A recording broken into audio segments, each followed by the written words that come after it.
HRJDO news ते ताज़ा तरीन अपडेट से खबरन जो सिलसिलो जारी है। अपडेट कंदा हलो अवां के खिपरो खान जिते हथूं अॼु शाहणी पाड़े में रात जे टाइम 62 माण्हुनि जो घर अंदर गिड़ी औरतुनि ऐं ॿारनि ते तशद्दद घर भातियुनि खे यरगमाल करे घर ते कब्ज़ो करे वेही रहिया। 1985 साल जी राष्ट्रपति रही अब्बास साहब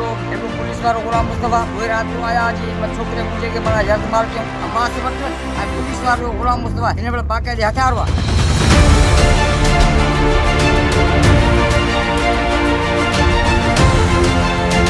मुतासिरन गाज़ी अब्दुल रहीम शाहानी अली मोहम्मद रहमतुल्लाह शाहानी जी अॻवानी में एहतजाजी मुज़ाहिरो कयो वियो। असांजो पंहिंजो प्लाट 1985 साल जी राष्ट्रपति रहियूं ऐं हिते असांजा 4-5 घर आहिनि ऐं राति जो अॻे किसो हलंदो पीर साहिब जी तरफ़ां इहो सभु किसो थियो फ़ैसिला थिया सभु किसा थिया ऐं राति जो 2:30 बजे अची यानी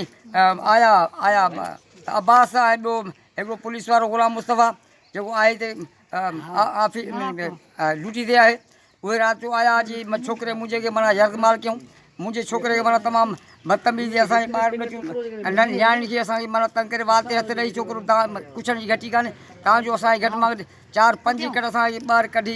ऐं पोइ माना हीअ पोइ हिते विरहाए तमामु बदतमीज़ी असां घणी कयूं असांजे ॿारनि सां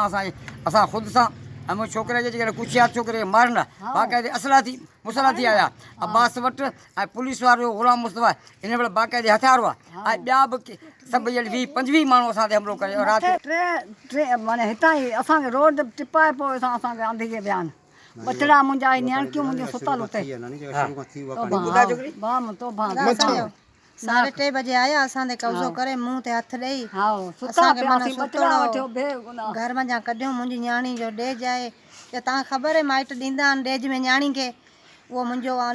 रखियो वठी गुरबत जो दौर आहे नियाणी जो ॾेज आहे तव्हां ॾिसी सघो था हींअर।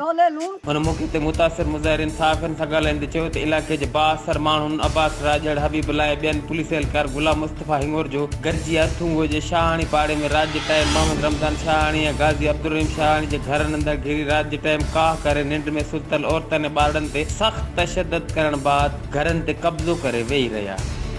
हिननि जो वधीक चवण हो 62 माण्हुनि न रुॻो असांजे घरनि ते कब्ज़ो कयो आहे पर घरनि में अंदरि पियल नियाणियुनि जो लखे रुपए जो ॾाज जो समूरो सामान पिणु कब्ज़े में आणे छॾियो।